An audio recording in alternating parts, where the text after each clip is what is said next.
against it, because a lot of these things that are found in our products are not necessarily natural, therefore they're not really creating the best ebbs and flows with your skin. And life is always better, ayo, ayo, when we are together, ayo, ayo, we're walking on gold rays, these are the best days, ayo, ayo. It's Chels, welcome back to another TMI video. So you guys asked and I am doing it. I'm making this whole video a series, and you guys have asked me questions that have remained from the past video that we did on the channel here. And the reason Nick hasn't been in the past few videos as much is because he just had mouth surgery. And for those who don't know who Nick is, he's my husband and this is our channel together. So he got a cyst actually removed from the top palate of his mouth. Between his sinus palate and his hard palate, he had like half a golf ball size cyst in his mouth, and it has caused him a ton of pain over time and abscesses. I don't know if you guys know what those are, but it's basically where the nerves in your teeth like are kind of on fire. Like that's what abscesses cause, just a lot of pain. So I'm glad they got it out. I'm glad that he's recovering really well. He's working on schoolwork and he just really can't talk a ton. He's still kind of like puffy in his mouth. So we're just gonna sit here and chat as gals today. If you are a guy, you're welcome here too, but this is gonna pertain to a lot of women on here because this is our TMI series. So first of all, I just want to say I hope you guys are doing okay. I know that some of you guys have gone through quite a lot the past few months, and for us even personally, we've been affected like financially quite a lot. We've been affected like as far as not being able to do, you know, like really anything anybody's planned this whole year because of all the stuff that's happened, especially with the virus and stuff. So I just hoping, praying that you guys are doing well and that you're taking care of yourselves because it's really important. So without further ado, let me know if you want a certain topic to be covered in the next TMI video. I don't want to run out of ideas or topics, so I would love if you would submit them down in the comments down below, and give this video a like too, because it's just really nice to get support and engagement on videos, because oftentimes people don't see them if there's not engagement on videos, so really appreciate that. Okay, so for those who are unaware, I have pretty much gone natural, more eco-friendly with a lot of things that I buy, and I have a whole Instagram account called Encounter Wellness. I'll put it right here. And I go through like some of my favorite products. I just love more natural stuff. So somebody asked me on here, she said, have you found a natural way to reduce body odor, specifically with deodorant? So I've found whenever you go from using like Degree or some deodorant that obviously has more chemical based ingredients to a more natural deodorant, people find that they do smell worse, that they have struggles with body odor, all of that. And the reason is because your pores are very clogged over like the course of months or years, however long you've been using these products, because a lot of these chemicals are almost built to create a barrier between your sweat and like basically letting your body do what it's supposed to do. So it's almost like you have to rid yourself of like the toxins that have kind of built up in your body and your skin. What a lot of people do is they look up little DIY things that they can find on Pinterest, or like scrubs or natural detoxifiers for their armpits. And I know some people that take a month and they just detox their armpits. They air them out. They don't use any deodorant at all. But there are ways to mask smell, and there are different ways to make like DIY perfumes that are natural, all of that. So what I recommend for people is to do that very thing where you actually detox your body, detox your armpits. So what people will do is different scrubs with baking soda, with different oils and all of that. I won't go into a whole video about that right now, but what I would recommend is to do that first. Allow your body to do what has been trying to do for years, but we've kind of been clogging the pores for quite some time.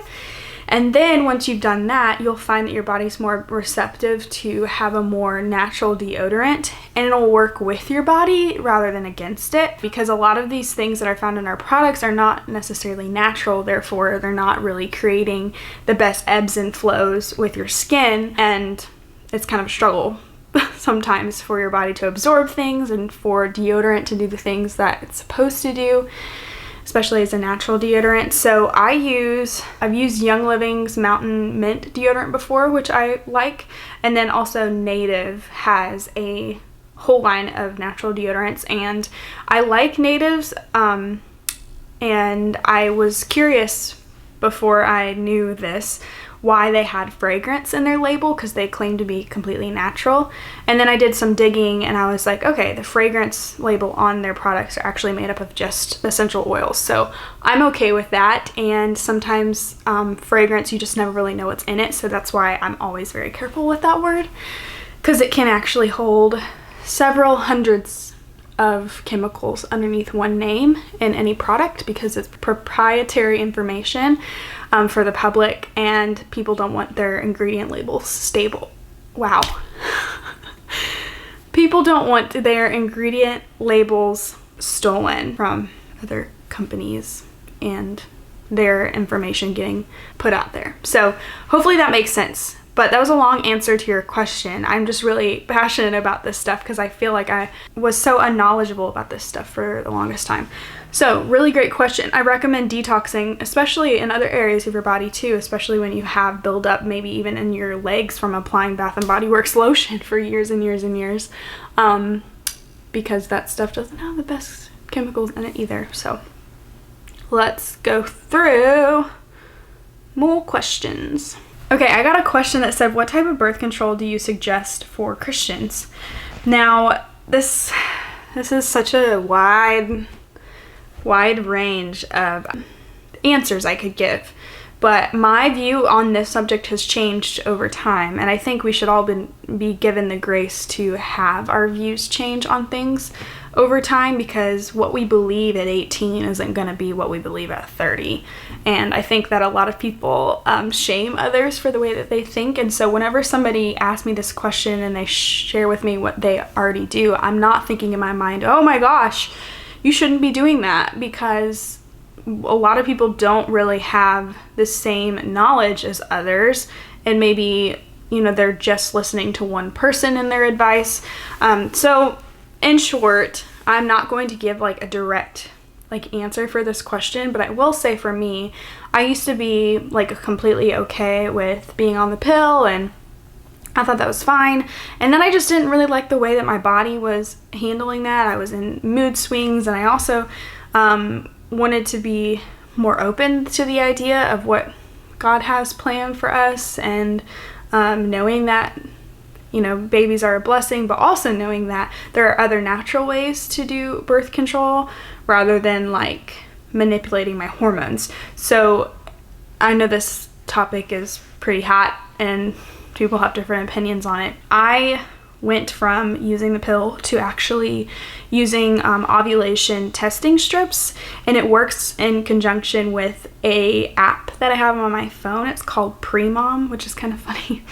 But you basically use the strips, so you urinate on the strip and you take a picture of it with this app, and it loads in the information to the app, and it'll allow you to see the flows of your body, your menstrual cycle, when to expect it to stop, when to expect your hormones to be a little bit more like this versus steady, because every month your body has significant increases and decreases in hormone production, and almost like loss with the flow of your period. Now, if you're on birth control, it's going to look a little different, because some people get their period only every 3 months, and some don't get it at all.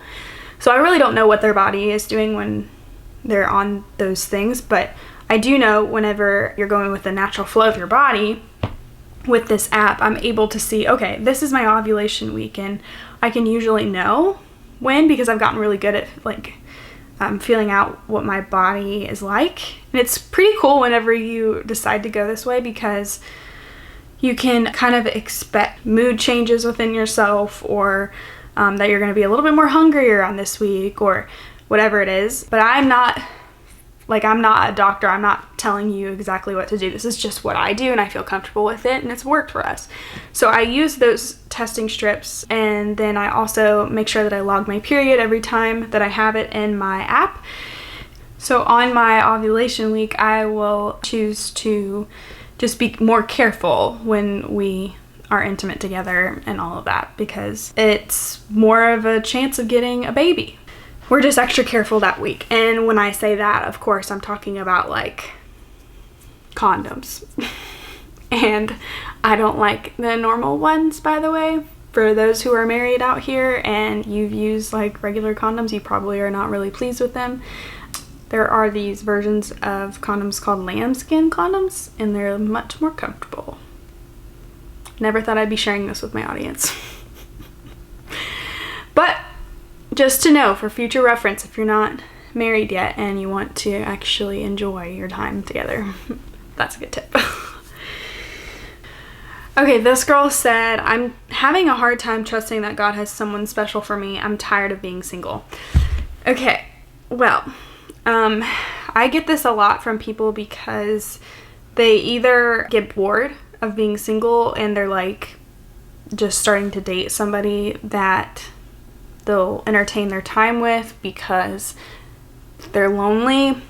And I just want to remind you that there are a lot of people in the world, and I never ever saw myself moving to Georgia because I had met somebody who was from Florida and I was from Illinois, and that we would move.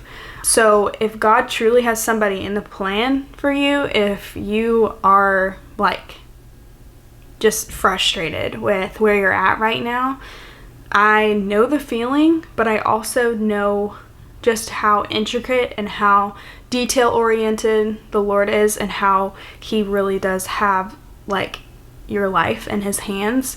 And so I think the main issue here that I see a lot is surrender. So what does that look like?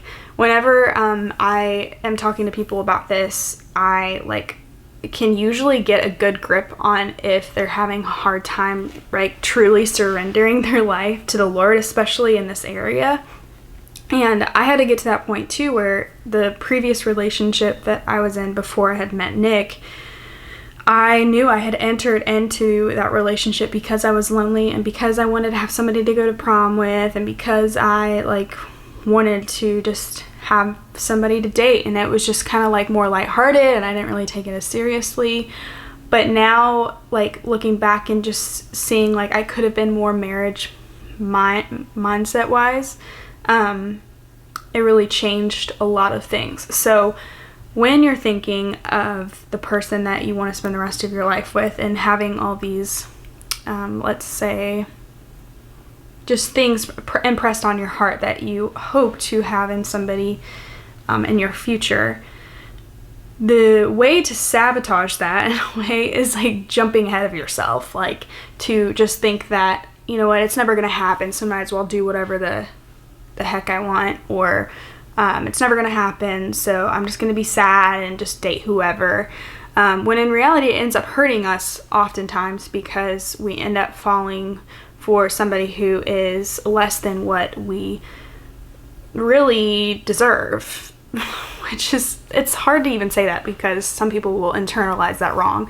But if you have all of these goals and these things you want to have in similarity with the person that you're with, if you want to be equally yoked, as they say scripturally, you have to have your mind set on that. And a big part of that is surrendering your love life to the Lord, not allowing yourself to get in the headspace where you're either jealous of your friends, or you're just really sad for your situation, or you find yourself lonely. And let's just be honest, during these past few months, it's really easy to be lonely because a lot of us are secluded, or we're not able to travel, or we're not able to work how we have in the past. And I think a lot of what God is trying to do right now is convict our hearts and get us in right relationship with Him, where we have this continuing relationship with him, and it's not just this, sorry if you heard Nick sneeze, and again, where it's not just this relationship that's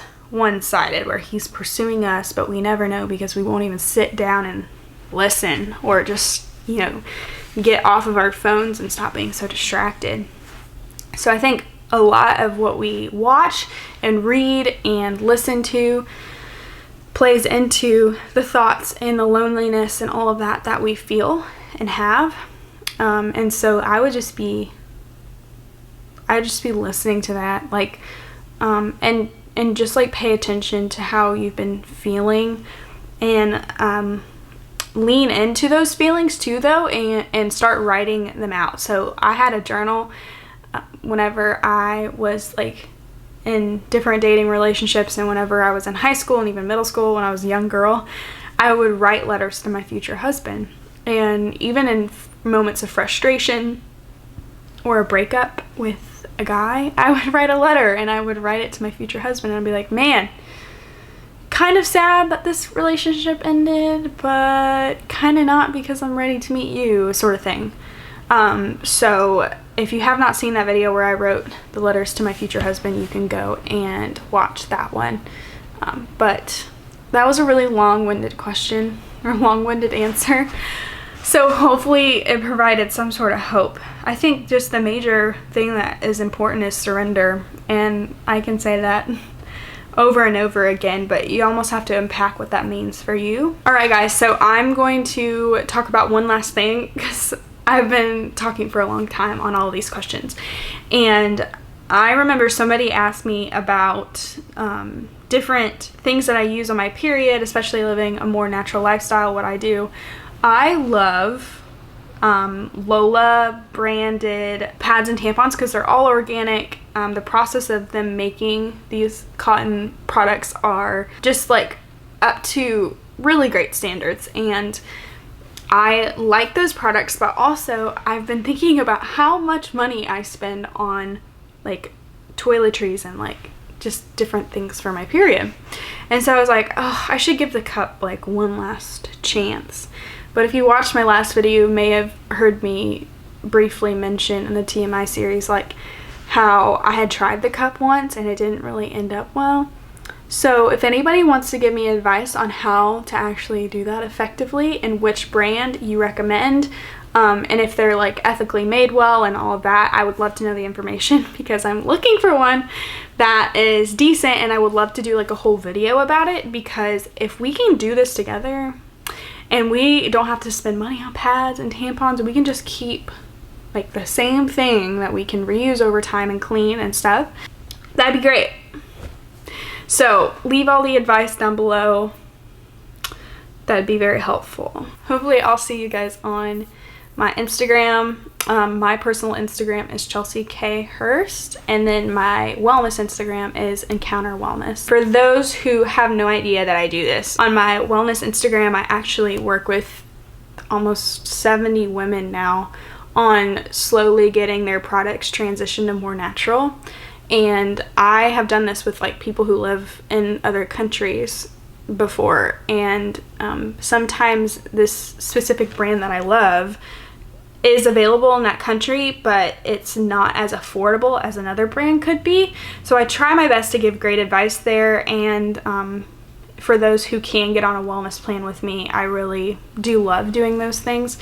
So you can message me there about that and I will tell you more about it. But I really enjoy that, because I think one of my biggest dreams that I've had since I was a little bit younger was to mentor women in some capacity, but I never thought that I was like equipped or skilled enough to do that, or like licensed in counseling or anything like that.